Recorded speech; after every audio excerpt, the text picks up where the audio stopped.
Welcome to Paradris Diaries, where this week we are looking ahead to what we've got coming this year.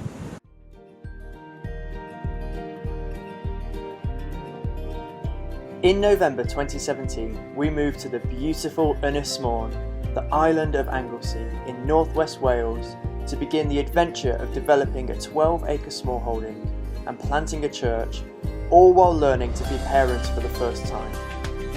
Moving to a tiny rural village called Paradris, which is Welsh for paradise, our pioneering journey has seen us venture way out of our comfort zone, trying new things, succeeding at some and facing challenges in others. This is our way to share our journey, encourage you with yours, and of course share plenty of inspiring scenery and cute shots of animals and our young family. We are the Radbourne family, and this is Paradris Diaries. So welcome to Paradris Diaries. This week Chris is joining me to look ahead to what we've got planned for this year, some of our thoughts and feelings. So after Christmas and that space to be able to stop and reflect on 2020 and look forward to 2021, we've got a few plans, a few thoughts of what we're going to do this year. So we're going to share a few of those with you today, just to outline what you can expect to see on Paradris Diaries over this next year. So we kind of see the land as though it's separated into 5 different areas. So there's the house, the animals that we keep, the fruit and veg patch, the woods obviously, and of course inviting guests in with the shepherd's hut and the bell tent to come. So we're going to go through a few of those different sections and just outline some of our thoughts on what's coming up for this year. So we've been here now for 3 years, and I'll be honest, when we first moved in, the place was pristine. The guys that we bought it from had kept it absolutely immaculate throughout. So when we moved in, we kind of felt as though we were in a bit of a show home and kind of didn't want to do much with the land. We were still trying to explore what it was like and what we kind of wanted to do here. But now 3 years in, having lived here with kids, so things aren't quite immaculate anymore, and just realising how we use the space better, we're starting to just feel more at home here and put our own stamp on a few things. Of course, there's some big changes outside. The main thing is putting up this fencing down the bottom of the land here. So this is the view that we see from our kitchen. And putting up this fencing here not only changes it aesthetically, but changes the use as well, for us to be able to keep some animals down here. I think it's going to be a great new way for us to use the land. And so then, of course, the animals are going to be a really key part to all that we do here this year. So pigs will definitely make a return. We're looking into either 2 or 3 pigs, but a slight change this year is we will try and rotate them around the land a little bit. Last year, just putting them on that one patch, although it was fine, it ruined the ground and it's really struggling to recover. So we'll look to rotate them around and maybe even try them for a little bit up in the woodlands, because they'll love rooting around up there, and hopefully could do a job for us by clearing some of the brambles. And then obviously we will have some lambs born in the spring, hopefully, as long as Gonzo has managed to do a job for us. Alongside some more ducks. Obviously it was really sad to lose our ducks at the start of winter to the fox. And then we're going to also look into getting some more chickens, so replenishing some of the old birds that aren't laying as much now, but also looking into getting some hybrid birds for meat and egg production, because one of our thoughts is really to try as much as we can to only eat meat that we produce ourselves, or at least is local. So going to the local farm shop, just really been challenged keeping our own animals, that to know the source and the welfare of the animals is so important. And so we're going to sort of journey into that a little bit this year and see how we get on, keeping and only eating our own meat, mostly anyway. And then of course we've got our bees, that we're hoping our bees this year will give us plenty of honey. So after last year kind of sacrificing some of our honey harvest to be able to split them into more hives, next year we should have at least 3 hives going into the year, so hopefully lots and lots of honey to come. And then I think that will probably be about it. I think a donkey, cow or goat this year might be a step too far. Maybe, we're still working on it, but I think that might be pushed for another year this year. Got plenty of animal activity coming up on Paradris Diaries this year.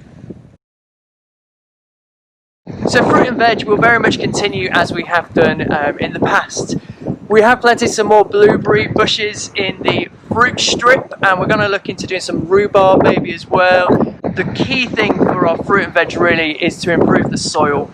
The soil here isn't great, so lots of composting, lots of just managing the soil well, building on it each year, trying to get rid of some of the big stones and improve it so that in a few years time hopefully we'll have a really thriving area where we can plant whatever we want and we know it can grow well.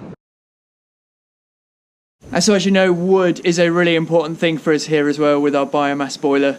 So there's going to be lots more chopping, splitting and drying, getting that ready over the summer so it's nice and dry throughout winter. We did a fairly good job last year. We're just on the edge of we could have done with a bit more, or to be honest we could just do with more shelter. So that's maybe a task for this year as well, is to explore trying to improve this shed here, but then maybe extend it out a little bit where our round stacks are to create more of a covered shelter there, or at least improved way of covering them over during winter so that when we take the wood in it is perfectly dry and ready for burning. And so of course the Shepherd's Hut will be back in action this year. We're hoping for the first full season that we'll have had. The first year we didn't finish it until the August, so we only had a month and a half to do. Last year obviously COVID impacted it, so it was a much shorter season, and hopefully we'll see, but obviously COVID is still ongoing at the minute, but hopefully we'll be able to get guests in there as soon as possible around sort of Easter time onwards throughout the summer. So I do think the bookings are actually available now on Airbnb, so if you want to take a look and get booked in before we get all fully booked, that would be fantastic. But also don't forget we are going to be having a bell tent this year as well, which we haven't finished all the facilities for. In fact, we haven't even started the facilities for yet, but that will be coming probably more like May, June time this year. So if you can't get into the Shepherd's Hut, then don't forget the bell tent will be coming soon. So as you can see, there is loads of stuff coming up this year here at Carreg Dŵr, and we will try and track as much as we can here on Peradwys Diaries so that you can journey with us through this year, seeing the seasons change, seeing the things we develop, the new initiatives that we take on and the regular things that we get up to, and of course a bit of family time. We need to enjoy this space as well, don't we, Reece? Yeah, making sure that we enjoy this beautiful place we live. But for now, it's a bit chilly. I think it's time to go in for a drink. Do you agree? And Reece is very heavy. This is quite difficult to carry him and do this at the same time. But thank you for watching Peradwys Diaries this week. I hope you are looking forward to this year as much as we are. And we will see you next week as we tell you a little bit more about our fencing and how that is getting on.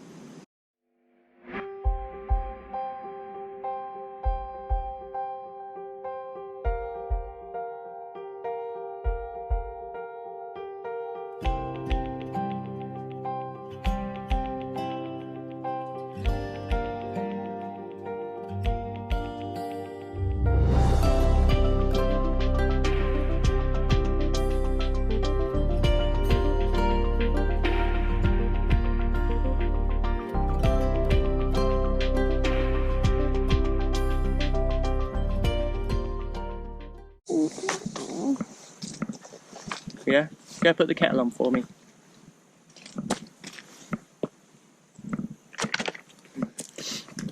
That's it. Milk, no sugar, please.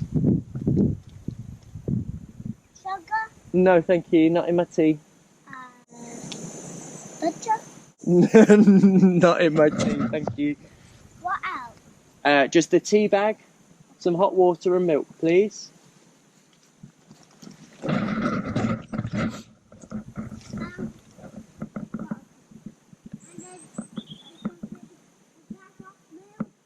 A glass of milk.